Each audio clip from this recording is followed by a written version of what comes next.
Good morning students. आज हम लोग स्टार्ट कर रहे हैं अपना चैप्टर नंबर 14 के पार्ट 2 को। इसमें हमने देखा कि एक प्रोग्राम को बनाते समय किन किन प्रोसेस से हमें होकर गुजरना होता है या एक अच्छा प्रोग्राम हम किस तरीके से बना सकते हैं। यहाँ हमने प्रोग्रामिंग गाइडलाइंस में देखा। पहले प्रोग्रामिंग गाइडलाइंस किसे कहते हैं? एक प्रोग्राम बनाने के लिए जो हमें इंस्ट्रक्शन दिए जाते हैं वो सारे इंस्ट्रक्शन प्रोग्रामिंग गाइडलाइंस में आते हैं। अब एक प्रोग्राम आप डिज़ाइन तो कर रहे हैं, बट इससे हम ज़्यादा रिवेन्यू जनरेट कर सकते हैं या ज़्यादा अर्निंग कर सकें, या ये हमारे द्वारा क्रिएट किया गया सॉफ्टवेयर मार्केट में ज़्यादा सर्विस दे सके, लोगों के काम आ सकें, इसके लिए हमें प्रोग्राम जो हम डिज़ाइन कर रहे हैं वो अच्छा प्रोग्राम डिज़ाइन करना। मतलब प्रोग्राम कैसा होना चाहिए? गुड प्रोग्राम होना चाहिए।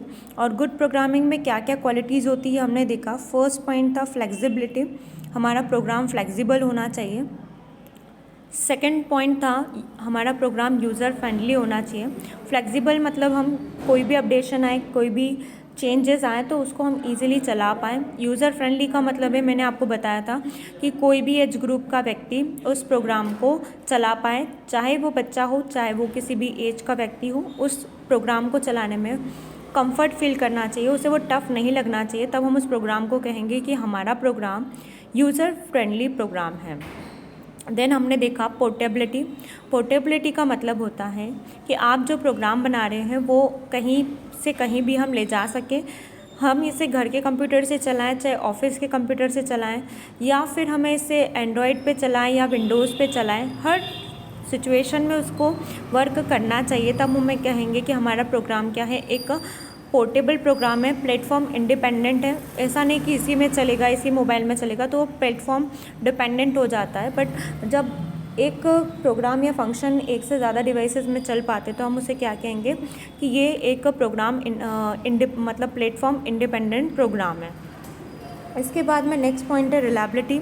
रिलायबिलिटी का मतलब होता है कि आपका प्रोग्राम में अगर आप कोई भी बदलाव करते हैं, चेंजेस करते हैं, तो उससे यूज़र पे कोई इफ़ेक्ट नहीं पड़ना चाहिए। तब हम उसे कहेंगे कि ये एक रिलायबल प्रोग्राम है। देन है self documenting code.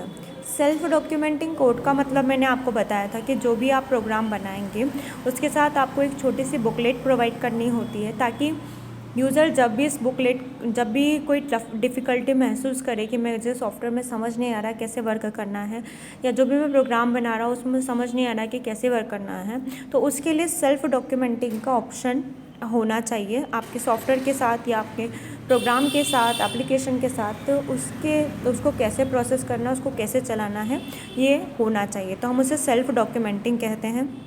Then next point है मॉड्यूलर प्रोग्रामिंग। मैंने आपको बताया था कि मॉड्यूलर प्रोग्रामिंग का मतलब होता है कि जब हम एक बहुत बड़े प्रोग्राम को छोटे छोटे पार्ट्स में डिवाइड कर देते हैं, छोटे छोटे टुकड़ों में कर देते हैं, मॉड्यूल में चेंज कर देते हैं, तो उसे हम मॉड्यूलर प्रोग्रामिंग कहते हैं। ठीक है, तो मॉड्यूलर प्रोग्रामिंग मतलब बड़े प्रोग्राम को छोटे छोटे पार्ट में बांटना। जैसे कि आप का व्हाट्सएप की बात करेंगे तो व्हाट्सएप के छोटे छोटे मॉड्यूल हैं। चैट एक मॉड्यूल हो गया, वीडियो कॉल एक मॉड्यूल हो गया, कॉल लॉग्स एक मॉड्यूल हो गया, सेटिंग एक मॉड्यूल हो गया। तो छोटे छोटे पार्ट जो कर दिए गए हैं उससे हमें पता होता है कि इस मेन्यू में अगर मैं जाऊँगी तो मुझे सेटिंग ही मिलेगी, इस मेन्यू में जाऊँगी तो मैं स्टेटस से रिलेटेड ऑप्शन मिलेंगे। तो इसलिए हम मॉड्यूल्स में उसे चेंज करते हैं। देन इसके बाद हमने देखा कि ग्राफिकल यूज़र इंटरफेस किसे कहते हैं। ग्राफिकल यूज़र इंटरफेस GUI मतलब एक ऐसा ग्राफिक्स, एक ऐसी फ़ोटो, एक ऐसी पिक्चर जिसके माध्यम से यूज़र आसानी से आपकी एप्लीकेशन को चला पाए, इंटरफेस कर पाए यानी चला पाए। तो ग्राफिकल यूज़र इंटरफेस का मतलब होता है कि जो भी उस एप्लीकेशन या वेबसाइट को एक्सेस करेगा, यूज़ करेगा, वो उसके साथ में कंफर्ट हो जाएगा अगर हमारा GUI मतलब ग्राफिकल यूज़र इंटरफेस क्या होगा, अट्रैक्टिव होगा और फ्लेक्सिबल होगा। तो ग्राफिकल यूज़र इंटरफेस वो इंटरफेस होता है जहाँ से कि यूज़र किसी भी एप्लीकेशन को इंटरेक्ट करता है, उसे एक्सेस करता है। ठीक है, नाउ नेक्स्ट हमने देखा कि हमें ग्राफिकल यूज़र इंटरफेस बनाते समय किन किन स्टेप्स को फॉलो करना चाहिए। तो इस स्टेप्स को फॉलो करने के लिए मैंने आपको बताया कि ये वाला जो चार्ट है, अगर हम इसे फॉलो करेंगे तो हमारा GUI मतलब एक graphical user interface best to the best बनेगा, जिसको एक्सेस करने में, जिसको चलाने में यूज़र क्या होगा, कंफर्ट फील करेगा। ठीक है, तो ये जो हमारा GUI के फेसेस हैं, इसमें फर्स्ट फेस है एनालिसिस का फेस। एनालिसिस का मतलब होता है जब भी आप कोई भी एप्लीकेशन बनाएंगे, वेबसाइट बनाएंगे, तो उसके बारे में पहले सोचेंगे कि क्या मैं इस वेबसाइट को या इस एप्लीकेशन को बनाऊंगा तो या बनाऊंगी तो इसका मार्केट में यूज़ होगा या नहीं होगा, क्या ये लोगों के काम आएगी कि नहीं, और आएगी तो इससे मार्केट में कितना बेनिफिट होगा। तो ये सब सोचना, उसके बारे में समझना, ये सब एनालिसिस का पार्ट होता है। द नेक्स्ट पार्ट है डिज़ाइनिंग का पार्ट। डिज़ाइनिंग का मतलब मैंने आपको बताया था कि जब आप एनालिसिस कर चुके हो कि आपके सॉफ्टवेयर की कितनी ज़रूरत है मार्केट में, तो फिर आप उसके मॉड्यूल बनाएंगे, उसको डिज़ाइन करेंगे कि इस पेज पे क्या होगा, इस पेज के बाद नेक्स्ट पेज क्या होगा, उस पेज के बाद नेक्स्ट पेज क्या होगा। तो ये सारे पार्ट्स हमारे डिज़ाइनिंग के होते हैं। फर्स्ट जब हमारा एनालिसिस कंप्लीट हो गया, देन हमारा डिज़ाइनिंग कंप्लीट हो गया, फिर हम जो भी वेबसाइट बनाना चाहते हैं, जो हमने अभी तक अपने कॉपी पेन में बना के रखी हुई है या सिर्फ सोच के रखी है, उसको अब हम क्या करेंगे, कोडिंग में कन्वर्ट करेंगे, मतलब कंप्यूटर पे चलने वाला बना देंगे। तो फर्स्ट एनालिसिस करेंगे, देन डिज़ाइन करेंगे, और थर्ड हम उसकी कोडिंग करेंगे। ठीक है, जब हमारा एनालिसिस कंप्लीट हो गया, डिज़ाइनिंग कंप्लीट हो गया, कोडिंग कंप्लीट हो गया, फिर हम उसको चलाकर देखेंगे कि जो मैं इससे फैसिलिटी चाहती थी, जो मैं चाहती थी कि मेरा सॉफ्टवेयर ऐसा चले, या जिस पर्पज़ से मैंने इसको डिज़ाइन किया था, क्या वो पर्पज़ सक्सेसफुली इस सॉफ्टवेयर से या इस एप्लीकेशन से अचीव हो पा रहा है। तो ये पार्ट हमारा टेस्टिंग में आ जाता है। ठीक है, एक बार जब हमने बना लिया है, हम उसको टेस्ट कर लेंगे कि हमारी एप्लीकेशन अच्छी चल रही है या नहीं है। टेस्ट करने पे हमें पता चलेगा कि हमारी एप्लीकेशन अच्छी चल रही है तो सही है, लेकिन अगर उसमें कोई एरर्स आ जाती है, कोई प्रॉब्लम आ रही है, जो हम चाह रहे थे वो आउटपुट नहीं आ रहा है, डिज़ायर आउटपुट नहीं आ रहा है, तो फिर हम उसे क्या करेंगे, हम डीबग करेंगे। डीबग करना यानी जो भी उसमें एरर्स है, जो भी उसमें प्रॉब्लम्स है, उसको सॉल्व करना। ठीक है, तो टेस्टिंग और फिर उसके बाद डीबगिंग के बाद मैंने डॉक्यूमेंटेशन का बताया आपको कि आप डॉक्यूमेंट बनाएंगे कि जो आपने सॉफ्टवेयर बनाया है वो किसी और यूज़र के लिए अभी बिल्कुल नया है, उनको नहीं पता कि इस सॉफ्टवेयर को चलाते कैसे हैं, उन्हें नई आइडिया है कि इसके एक एक पार्ट में मुझे कैसे जाना है। तो जब उन्हें ये सब आइडिया नहीं है तो हम क्या करेंगे, उन्हें इन्फॉर्म करने के लिए डॉक्यूमेंटेशन का काम करेंगे। ठीक है, और डॉक्यूमेंटेशन जब हमारा कंप्लीट हो जाएगा, उसके बाद हम हमारे प्रोडक्ट को, यानी कि हम हमारे जो भी सॉफ्टवेयर है उसको मार्केट में डिलीवर कर देंगे। ठीक है, और डिलीवर करने के बाद जब उसके को यूज़र एक्सेस करता है और एक्सेस करते समय कोई भी प्रॉब्लम आती है, कोई भी एरर आती है या किसी को प्रॉब्लम आती है, तो हम उसको सर्विसिंग प्रोवाइड करेंगे, सर्विस देंगे अपनी कि उसको कैसे करना है, क्या नहीं करना है। तो वो जो सर्विस दी जाती है या उसका रख रखाव किया जाता है, वो मेंटेनेंस का पार्ट आ जाता है, आपको उसका मेंटेनेंस करना होता है। ठीक है, इसके बाद में टाइप्स ऑफ एरर, जो हमारा आज का टॉपिक है, जो हमें आज स्टार्ट करना है कि किस किस टाइप की एरर्स बेसिकली प्रोग्राम में आ जाती हैं और उन एरर्स को हम कैसे सॉल्व करेंगे। ठीक है, तो ये चीज़ें हमें इसमें देखनी है कि एरर्स कौन कौन सी आती है और एरर्स को हमें सॉल्व कैसे करना है। चलिए, इसको समझने के लिए पहले मैं आपको बता देती हूँ कि हम लोग प्रोग्राम कैसे बनाते हैं। प्रोग्राम बनाते हैं, जस्ट अ सेकेंड,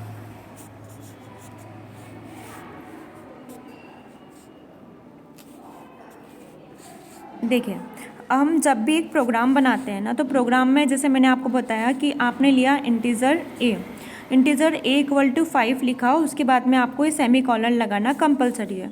फिर आपने लिखा a प्लस बी, तो b तो आपने आगे डिफाइन ही नहीं किया और b को आपने यूज़ कर लिया, तो आपको ये फिर से डिफ़ाइन करना होगा। तो आप क्या करेंगे, प्रोग्राम फिर से बनाएंगे और प्रोग्राम में कुछ इस तरीके से लिखेंगे, इंटीजर a इक्वल टू 5, फिर आप लिखेंगे integer b equal to 7, then आप क्या लिखेंगे, integer c equal to a plus b।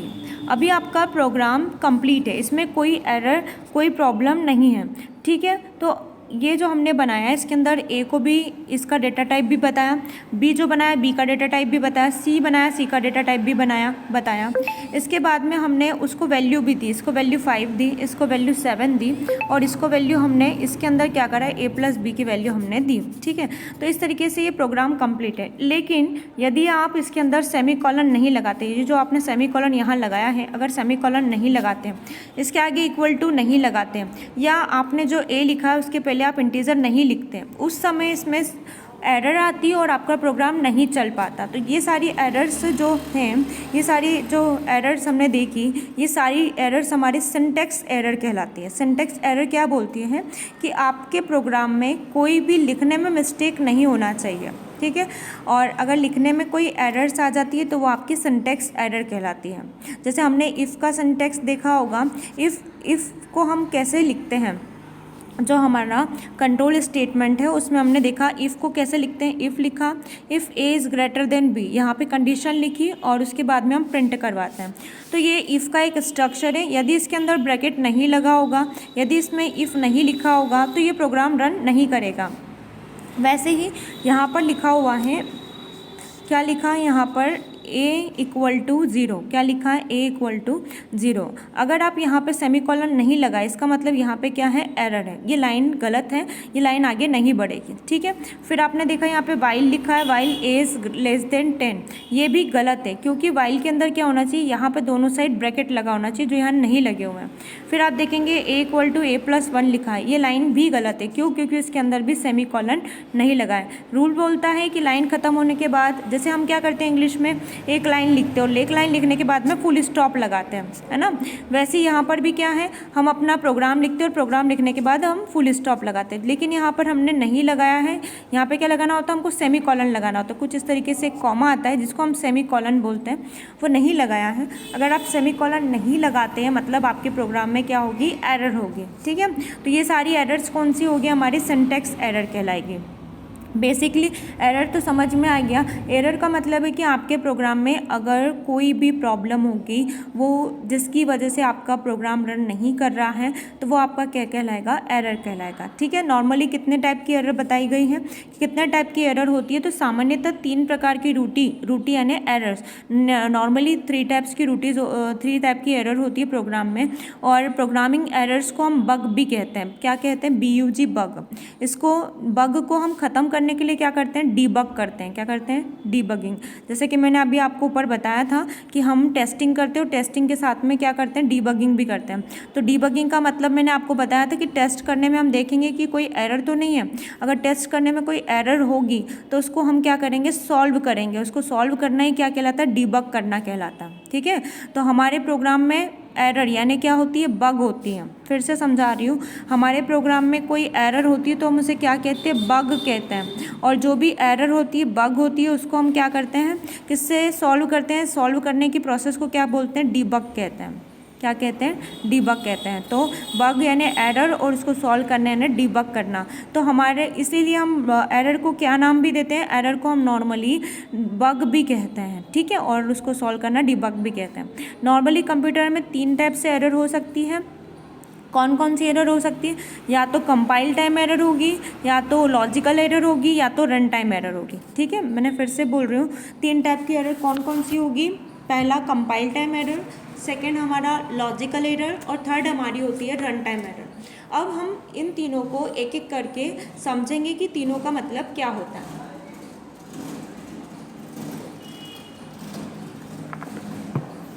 पहला हमारा, जैसे मैंने आपको बताया, सिंटैक्स एरर। सिंटैक्स एरर यानी कि उसको लिखने के तरीके में होने वाली गलतियाँ।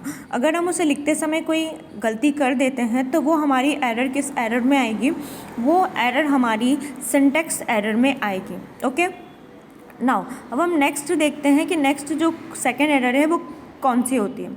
एक और चीज़ मैं आपको बता दूं कि सिंटैक्स एरर कंपाइल टाइम आने वाली एरर है। जब भी हम कोई प्रोग्राम बनाएंगे तो प्रोग्राम हमने इंग्लिश लैंग्वेज में लिखा है, यानी कि अल्फ़ाबेट्स में लिखा है, कैरेक्टर्स में लिखा है, या तो फिर स्ट्रिंग्स में लिखा हुआ है। हमने जो प्रोग्राम लिखा है वो कंप्यूटर नहीं समझता है, तो हम क्या करेंगे, अपने प्रोग्राम को मशीन की लैंग्वेज में कन्वर्ट करते हैं ताकि मशीन उसे समझ पाए। हमारे प्रोग्राम को, इंग्लिश प्रोग्राम को, जिसे हम क्या कहते हैं dot program, dot C program, या जो हमारा मेन प्रोग्राम होता है उसको हम मशीन कोड में कन्वर्ट करते हैं, कंपाइल करते हैं। तो इस टाइम पे जो एरर आती है, मतलब हमारी जो भी हमने इंग्लिश लैंग्वेज में लिखी है उसको मशीन कोड में कन्वर्ट कर, मतलब हाई लेवल लैंग्वेज को जब हम, हाई लेवल लैंग्वेज यानी कि हमारी द्वारा लिखी गई English language, high level language को जब हम मशीन लैंग्वेज में कन्वर्ट करते हैं तो उस प्रोसेस को कंपाइलेशन कहते हैं। क्या बोला मैंने, फिर से बता रही हूँ कि जब हम हमारी हाई लेवल लैंग्वेज को मशीन लैंग्वेज में कन्वर्ट करते हैं तो उसे हम क्या बोलते हैं, कंपाइल करना बोलते हैं। जब हम कंपाइल करते हैं तो कंपाइल करते समय वो देख लेता है, हमारा कौन, कंपाइलर, ये चेक कर लेता है कि जो आपने इंग्लिश में लिखा था वो सब मशीन लैंग्वेज में कन्वर्ट हो रहा है या नहीं। अगर आपने जो इंग्लिश में लिखा वो मशीन लेवल लैंग्वेज में कन्वर्ट नहीं होता है तो उस समय एरर आ जाती है। वो एरर हमारी कौन सी एरर कहलाती है, सिंटैक्स एरर, और ये सिंटैक्स एरर कंपाइल टाइम ही आती है। क्लियर हुआ? तो कंपाइल टाइम जो एरर आती है वो हमारी एरर कौन सी है, सिंटैक्स एरर है। और इस सिंटैक्स एरर को सॉल्व करने के लिए हमें क्या करना होता है, सिंटैक्स एरर को सॉल्व करने के लिए आपको जितनी भी आपने टाइपिंग की हो, जितने भी प्रोग्राम को लिखा है उसको एक बार चेक कर लेंगे कि क्या मैंने सेमीकोलन प्रॉपर लगाए हैं या नहीं लगाए हैं, क्या मैंने इक्वल टू बड़ा सही जगह पर लगाया है कि नहीं, जितने भी वहाँ पर डिफरेंट स्टेटमेंट है, जितने भी स्ट्रक्चर है वो सब प्रॉपर लिखे गए हैं या नहीं। तो ये सारी हमारी सिंटैक्स एरर के अंदर आती है। नाउ नेक्स्ट जो हमारी एरर होती है उसे हम बोलते हैं सिमेंटिक एरर। सिमेंटिक एरर वो सारी एरर्स होती हैं जो रन टाइम पर आती है ना, जो रन टाइम पे एरर आती है वो हमारी सिमेंटिक एरर्स आती है। सिमेंटिक एरर में बेसिकली क्या होता है, वो सारी प्रॉब्लम्स आती हैं जो हमारे लॉजिक की वजह से हो जाती हैं। जैसे मैं क्या चाहती थी कि यहाँ पर मैं एक जस्ट एग्जांपल ले लेती हूँ, एक सेकेंड। मैं ये चाहती हूँ कि मैंने 5 लिखा है, इनटू में मैं क्या लिखूँ कि यहाँ पर 15 आ जाए, तो मुझे 15 आउटपुट चाहिए। ये क्या है, मेरा आउटपुट, और जो मैंने यहाँ पे दिया है मेरा इनपुट है। इनपुट में मैंने 5 दिया है और एक और नंबर में क्या दूँ कि आउटपुट में मेरा 15 आ जाए। तो आपको पता है कि 5 में आप किसका मल्टीप्लाई करेंगे कि 15 आ जाए, तो आप बोलेंगे कि मैं 5 में 3 का मल्टीप्लाई करूँगी तो 15 आ जाएगा। 5 में किसका मल्टीप्लाई करूँगी, 3 का मल्टीप्लाई, तो क्या आ जाएगा, 15 आ जाएगा। क्लियर है? तो इस तरीके से मैंने पहली बार तो मैंने 5 का मल्टीप्लाई 3 में किया तो क्या आ गया, 15 आ गया, है ना। तो यहाँ पे मैंने लॉजिक सही लगाया 3। लेकिन यदि मैं ऐसा करती कि 5 में क्या करती, 5 में अगर मैं मल्टीप्लाई कर देती 4 का, और मैं चाहती हूँ कि आउटपुट 15 आ जाए, तो 15 आएगा कि आउटपुट नहीं आएगा, आउटपुट वहाँ पे क्या आएगा, 20 आएगा। तो मैंने अपना लॉजिक ही गलत सेट किया है। मुझे यहाँ पर लिखना था 3 और मैंने लिख क्या दिया है, 4। तो प्रोग्राम तो सही है, जो लिखा होना चाहिए वो सब कुछ सही लिखा हुआ है, सारी चीज़ें सही हैं, लेकिन हमारा जो एक्सपेक्टेड आउटपुट था वो आउटपुट क्या आ रहा है, रॉन्ग आउटपुट आ रहा है। क्यों? क्योंकि हमने इनपुट ही क्या दिया है, मशीन को इनपुट ही, यानी कंप्यूटर को इनपुट ही क्या दिया है, गलत दिया है। तो जब हम कभी कभी ऐसे मिस्टेक करते हैं कि इनपुट गलत देते हैं और फिर आउटपुट गलत आता है, तो ये सारी मिस्टेक्स हमारी किस में आती है, सिमेंटिक एरर्स में आती है। और सिमेंटिक एरर का रीज़न पर्सन खुद होता है, जो डेवलपर होता है, जिसने कि प्रोग्राम बनाया है या जो प्रोग्राम को रन कर रहा है, उसकी मिस्टेक से एरर आती है, जिस एरर को हम क्या बोलते हैं, सिमेंटिक एरर कहते हैं। क्लियर? तो सिमेंटिक एरर क्या है ये हमें समझ में आ गया होगा। सिंटैक्स एरर भी समझ में आ गया। सिंटैक्स एरर हमारे लिखने की एरर होती है, जो हम प्रोग्राम को सही तरीके से नहीं लिखते हैं उससे आती है। और सिमेंटिक एरर हमारे गलत लॉजिक की वजह से आ जाती है, हम कुछ गलत लिख देते हैं जिसकी वजह से, मतलब दोनों में फ़र्क है। एक में क्या है, जो हमारा सिंटैक्स एरर उसमें comma, semi comma, equal to, bracket कहाँ लगाना है, कहाँ पे ओपन ब्रैकेट लगाना है, कहाँ पे क्लोज ब्रैकेट लगाना है, कितने ब्रैकेट्स लगाना है, क्यों लगाना है, ये सब हमें पता होना चाहिए। तो ये सब हमारा क्या कहलाता है, सिंटैक्स एरर। लेकिन सिमेंटिक एरर में क्या बोला बेटा मैंने, सिमेंटिक एरर में बोला कि मुझे वैल्यू इनपुट 2 देना है, इनपुट 4 देना है, कभी मुझे क्या चाहिए इसके अंदर A लिखना है, लेकिन मैं यहाँ पे लिख रही हूँ 2 लिख रही हूँ, 5 लिख रही हूँ, जबकि मुझे ABCD देना है। तो जब हम इनपुट में मिस्टेक करते हैं उस समय कोई एरर आती है, तो हमारी कौन सी एरर कहलाएगी, हमारी वो सिंटैक्स एरर, सिमेंटिक एरर कहलाएगी। ठीक है, now next logical error. Logical error same वही होती है जो हमारे लॉजिक गलत होने की वजह से आती है ना, जो हमारी गलत लॉजिक की वजह से एरर आएगी वही हमारी लॉजिकल एरर है। वैसे ही same run time error. Run time error क्या होती है, उसने स्ट्रक्चर तो चेक कर लिया कि स्ट्रक्चर क्या होना चाहिए, यहाँ पर इंटीजर a=5 होना चाहिए और बाद में सेमीकोलन लगा होना चाहिए। फिर उसने देखा कि इंटीजर b= क्या होना चाहिए, 7 होना चाहिए और इसके बाद में सेमीकोलन होना चाहिए। फिर इंटीजर c= होना चाहिए, c=a+b होना चाहिए। तो ये सब चीज़ें हमने देखी और ये सब चीज़ें हमारी क्या कहलाएंगी, ये जो हमने देखा कंप्यूटर ने देखा कि सिंटैक्स तो सही है, मतलब कि कोई भी इसके अंदर सिंटैक्स एरर नहीं है। ये सब लिखा हुआ क्या कहलाता है, सिंटैक्स, SYNTAX। उसने देखा कंप्यूटर ने कि सिंटैक्स तो सही है बट इसमें अभी भी स्टिल कोई एरर है। तो ये सब एरर क्या कहलाएगी, हमारी एरर जो ये वाली इस टाइप की है वो सिंटैक्स एरर, लेकिन इसमें कोई लॉजिकल एरर नहीं है। तो इस समय कोई एरर नहीं आएगी, कंपाइल टाइम पे कोई एरर नहीं आएगी। जब सिंटैक्स सही है तो कंपाइल भी सही होगा। वो मैंने क्या बोला, सिंटैक्स सही है तो कंपाइल, यानी कि हाई लेवल से लो लैंग्वेज में भी वो आसानी से चला जाएगा। कंपाइल एरर तो आएगी ही नहीं। लेकिन इसमें कौन सी एरर आ जाएगी, लॉजिकल एरर। मतलब जो लॉजिकल एरर कब आएगी, रन टाइम एरर। ठीक है, अब दो चीज़ याद कर लीजिए बस। पहली वाली मैंने क्या बोली, सिंटैक्स एरर्स। सिंटैक्स एरर कब आती है, कंपाइल टाइम पे। जब आप प्रोग्राम को कंपाइल करोगे तो जो एरर आएगी वो आपकी सिंटैक्स एरर कहलाएगी। तो फिर सिमेंटिक एरर कब आती है, सिमेंटिक एरर हमारी आती है रन टाइम पे। कब आती है, रन टाइम पे। ठीक है, सिंटैक्स एरर कब आएगी, कोई पूछे सिंटैक्स एरर कब आएगी, तो सिंटैक्स एरर हमारी कंपाइल टाइम पे आएगी। कोई पूछे सिमेंटिक एरर कब आएगी, तो semantic error run time error आएगी। तो इस तरीके से इसके 4 पार्ट कर दिए, syntax error, compile time error बोल दो, सिमेंटिक एरर बोल दो और उसके बाद रन टाइम एरर बोल दो। लेकिन बेसिकली कितनी एरर होती है, सिर्फ 2 ही होती हैं। पहली सिंटैक्स और दूसरी सिमेंटिक। पहली क्या है, सिंटैक्स और दूसरी कौन सी है, सिमेंटिक। या ऐसे 2 पार्ट बोल दो कि सिंटैक्स और सिमेंटिक, या आप बोल सकते हो 2 टाइप की एरर होती है। पहली एरर जो है हमारी वो हम बोल देते हैं लॉजिकल एरर, और दूसरी जो हमारी एरर है वो है लॉजिकल एरर यानी कंपाइल टाइम एरर, और दूसरी हो गई रन टाइम एरर। ठीक है, तो ये सारी एरर्स होती है जो हमारे यूज़र की लिखावट की वजह से आती हैं। ठीक है, तो यहीं पे हमारा चैप्टर नंबर 14 कंप्लीट होता है। इस सेशन से रिलेटेड अगर आपको कोई भी डाउट है, कोई भी प्रॉब्लम अगर आपको आती है जो आपको समझ नहीं आ रहा है, तो आप मुझसे 1 to 1 भी पूछ सकते हैं, आप कॉल कर सकते हैं।